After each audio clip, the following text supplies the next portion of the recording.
জয় গুরু। ওং শ্রী পরমাত্মনে নমঃ। শ্রী শ্রী গুরু গৌরাঙ্গ জয়তো। সকলকে জানাই শুভেচ্ছা এবং যথাস্থানে প্রণাম। শ্রীমদ্ ভগবত গীতা সপ্তম অধ্যায় জ্ঞান বিজ্ঞান যোগ, এই অধ্যায়ের 10ম শ্লোকে শ্রী ভগবান অর্জুনকে বললেন যে দেখো অর্জুন, তুমি আমাকে সমস্ত প্রাণীর অনাদি বীজ বলে জানবে। আমি বুদ্ধিমানদের বুদ্ধি এবং তেজস্বীদের তেজ। এবার 11 সংখ্যক শ্লোক। ওয়ালং বলবতং চাহং কামরাগো বিবর্জিতম ধর্মা বিরুদ্ধ ভূতেষু কামো হস্মি ভরতর্ষভ। শ্লোকটির অর্থ হল, হে ভরতশ্রেষ্ঠ অর্জুন, বলবান দিগের কাম ও রাগ বর্জিত বল আমি, মানুষের মধ্যে ধর্মের অবিরুদ্ধ কামও আমি।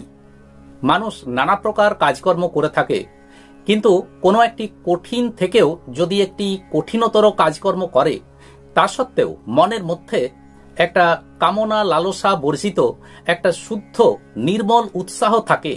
এবার কাজটি যখন শেষ হয় তখন তার মনের মধ্যে এই চিন্তার উদয় হয়, অর্থাৎ এটা ভেবে সে যথেষ্ট সুখ বোধ করে, আনন্দ পায় যে আমি এই যে কাজটি করলাম, এই যে একটা কঠিন কাজ করলাম, এই কাজটি আমার শাস্ত্র সম্মত হয়েছে তো, কাজটি ধর্মের অনুকূল হয়েছে তো, কিংবা কাজটিতে আমাদের সাধু মহাত্মাগণ এই কাজে অনুমোদন করবেন তো।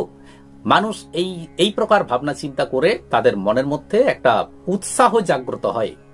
একেই বলা হয় বল। শ্রী ভগবান বলছেন যে এই বল তাঁরই স্বরূপ, অর্থাৎ এই বল শ্রী ভগবানেরই স্বরূপ।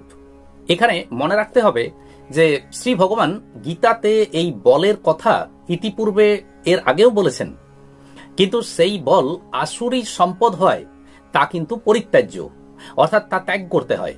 কিন্তু এখানে শ্রী ভগবান বললেন যে কোনো একটি কঠিন কাজে যখন মানুষের মধ্যে কোনো প্রকার আসক্তি, কামনা বা রাগ অর্থাৎ আসক্তি থাকে না, তখন সেই বল গ্রহণীয়, কারণ এই বল হলো শ্রী ভগবানেরই স্বরূপ। এবার এই শ্লোকের পরের চরণটিতে শ্রী ভগবান বললেন, ধর্মা বিরুদ্ধ ভূতেষু কামোহস্মি ভরতর্ষভ। শ্রী ভগবান অর্জুনকে বলছেন যে দেখো অর্জুন, মানুষের মধ্যে ধর্মযুক্ত যে কাম তা আমারই স্বরূপ। তিনি বলছেন যে শাস্ত্রবিধি মেনে এবং লোকমর্যাদা অনুসারে শুভ ভাব সম্পন্ন হয়ে শুধুমাত্র সন্তান লাভের জন্য যে কাম তা মানুষের অধীন, কিন্তু আসক্তি, কামনা বা সুখ ভোগের জন্য যে কাম তাতে মানুষ পরাধীন। এই প্রকার কামের বশীভূত হয়ে মানুষ নানা প্রকার অসঙ্গত কাজকর্ম করে বসে, আর শাস্ত্র বিরুদ্ধ কাজ তা আমাদেরকে পতনের দিকে নিয়ে যায় এবং তা আমাদের জীবনকে দুঃখ কষ্টে ভরিয়ে দেয়। শ্রী ভগবান বললেন যে মানুষের উচিত শাস্ত্র এবং লোক মর্যাদা অনুসারে সন্তান উৎপাদনের জন্য ধর্মসঙ্গতভাবে কাম প্রয়োগ করা, নয়তো ব্রহ্মচর্য পালন করা উচিত। এবার 12 সংখ্যক শ্লোক। ये चैव सात्विका भावा राजसास्तामसाश्च जे मत्त एवेति तान विद्धि न त्वाहं तेषु ते मयि। শ্লোকটির অর্থ হলো, যত প্রকার সাত্বিক, রাজসিক এবং তামসিক ভাব আছে সেসব আমা হতে উৎপন্ন বলে জানবে, কিন্তু আমি সেই সবে নেই এবং সেগুলিও আমাতে নেই। ভগবান এখানে বললেন যে যত প্রকার রাজসিক, তামসিক, সাত্বিক ইত্যাদি ভাবগুলো রয়েছে সেগুলো শ্রী ভগবানের থেকেই উৎপন্ন হয়। অর্থাৎ এর মূল কথা হলো যে যা কিছুই আমরা এই বিশ্ব ব্রহ্মাণ্ডে দেখি না কেন, তার সবকিছুর মূলেই রয়েছেন শ্রী ভগবান। তিনি হলেন সমস্ত কিছুর আধার এবং প্রকাশক। এই পরিদৃশ্যমান জগৎ শ্রী ভগবানের থেকেই উৎপন্ন। সাত্বিক, রাজসিক বা তামসিক ভাবগুলো যেহেতু শ্রী ভগবানের থেকেই উৎপন্ন এবং এগুলোর মধ্যে যে স্বাতন্ত্র্য বা বিশেষত্ব থাকে সেগুলো শ্রী ভগবানের থেকেই উৎপন্ন। কাজেই মানুষের উচিত, আমাদের উচিত শ্রী ভগবানের দিকেই যেন লক্ষ্য থাকে। শ্রী ভগবান বলছেন যে সাত্বিক, তামসিক বা রাজসিক এই সমস্ত ভাবগুলো, গুণগুলো যেহেতু শ্রী ভগবানের থেকেই উৎপন্ন হয়েছে, কাজেই এই গুণগুলোর দিকে আমাদের দৃষ্টি রাখা উচিত নয়। এমনকি সাত্বিক ভাব যেটি নিঃসন্দেহে প্রশংসনীয়, তো সেই সাত্বিক ভাবও তো শ্রী ভগবান থেকেই উৎপত্তি লাভ করেছে। কাজেই সেই সাত্বিক ভাবের দিকে নয়, শ্রী ভগবানের দিকে দৃষ্টি রাখতে হয়। যে ব্যক্তি, যে মানুষ শ্রী ভগবানের দিকে দৃষ্টি রাখেন তিনি মুক্তি লাভ করেন, আর যিনি সাত্বিক ভাবের দিকে লক্ষ্য রাখেন তিনি আবদ্ধ হয়ে পড়েন। এখানে আমাদের মনে একটা স্বাভাবিক প্রশ্ন জাগতেই পারে যে সবকিছুই যদি ভগবৎ স্বরূপ হয়, তাহলে আমরা যে সমস্ত কাজকর্মগুলো করি বা যা কিছু করি সে সবই তো ভগবৎ স্বরূপ। তা সত্ত্বেও আমরা যে সমস্ত কাজকর্ম করি তার মধ্যে বিধিনিষেধ থাকে কেন? এটি করা উচিত, এটি করা উচিত নয়, এই প্রকার নানা রকম বিধিনিষেধ থাকার কারণ কি? এর কারণ একটাই, যে মানুষ মাত্রই সুখ চায়। আমরা সবসময় সুখের পিছনে ছুটি, আমরা কেউ দুঃখ চাই না। এখন আমাদের মধ্যে নানা প্রকার অবস্থা আসে, কখনো অনুকূল অবস্থা আসে, কখনো প্রতিকূল অবস্থা আসে। এই অনুকূল অবস্থা হলো বিহিত কর্মের ফল, আর প্রতিকূল অবস্থা হলো নিষিদ্ধ কর্মের ফল। তাই বলা আছে বিহিত কর্ম করা উচিত আর নিষিদ্ধ কর্ম ত্যাগ করা প্রয়োজন। এই নিষিদ্ধ কর্মগুলো ভগবানের স্বরূপ, কিন্তু এগুলোকে ভগবানের স্বরূপ বলে আমরা যদি সেই প্রকার কর্মে লিপ্ত হই, তখন ভগবানও আমাদের কাছে সেই প্রকারে প্রকটিত হবেন, অর্থাৎ দুঃখ কষ্ট রূপে, নরকের দ্বার রূপে তিনি আমাদের কাছে প্রকটিত হবেন। অর্থাৎ আমাদেরকে সেই সমস্ত দুঃখ কষ্ট, নরক ভোগ, নরক যন্ত্রণা ইত্যাদি ভোগ করতে হবে।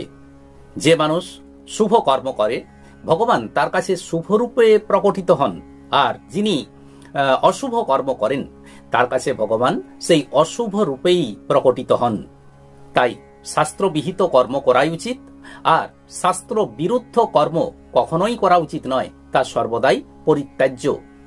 মানব জীবনের উদ্দেশ্য হলো এই, যে জাগতিক বস্তুর প্রতি আকাঙ্ক্ষা, আসক্তি, রাগ এগুলোকে ত্যাগ করে আমাদেরকে মনে রাখতে হবে যে শ্রী ভগবানকে, পরমাত্মাকে যাতে করে লাভ করতে পারি।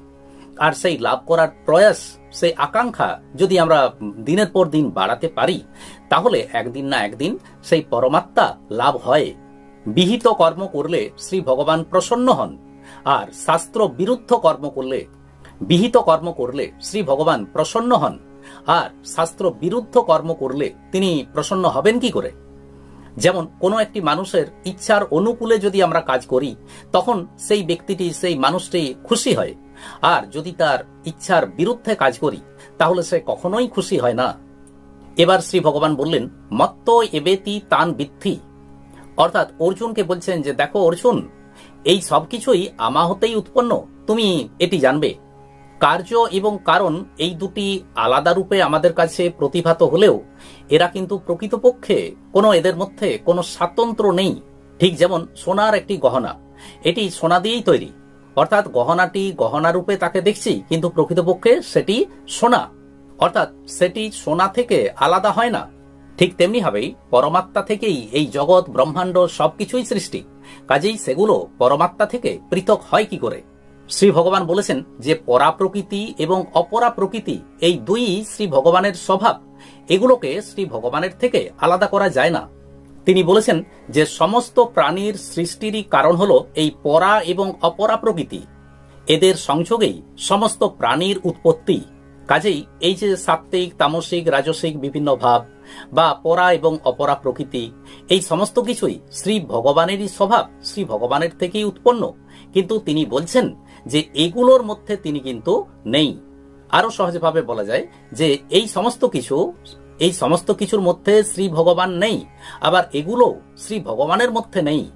এই সাত্ত্বিক, রাজসিক ও তামসিক ভাব থেকে যা কিছু প্রাকৃত পদার্থ এবং যার ক্রিয়া আছে, এগুলোর উৎপত্তি আছে এবং বিনাশও আছে, কিন্তু শ্রী ভগবানের উৎপত্তিও নেই, বিনাশও নেই।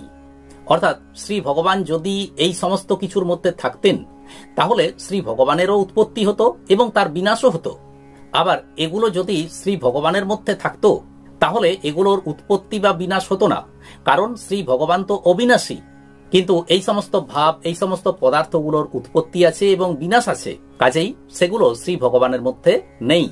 ঠিক যেমন একটা বীজ নিয়ে, কোনো একটি গাছের বীজ নিয়ে আমরা যদি সেই বীজটির মধ্যে গাছটির শাখা প্রশাখা, ফল ফুল পাতা ইত্যাদি খুঁজে বেড়াই, অন্বেষণ করি, তাহলে সেগুলো পাওয়া যায় না, কারণ ওই বীজটি ওই শাখা প্রশাখা বৃক্ষটির তত্ত্বরূপে বিরাজ করে।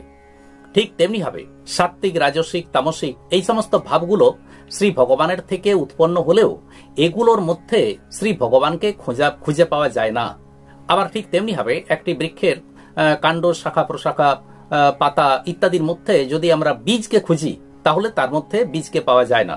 একটা নির্দিষ্ট সময়ে ফুল থেকে ফল, ফল থেকে বীজ উৎপন্ন হয়। ঠিক তেমনি ভাবে শ্রী ভগবানও বলছেন যে এই রাজসিক, সাত্ত্বিক, তামসিক এই সমস্ত ভাব আমার হতে উৎপন্ন হলেও এগুলো আমার মধ্যে নেই। আজ এই পর্যন্তই। আসুন এবার শ্রী ভগবানের মহামন্ত্র জপ করি। হরে কৃষ্ণ কৃষ্ণ কৃষ্ণ হরে হরে, হরে রাম রাম রাম হরে হরে। নমস্কার।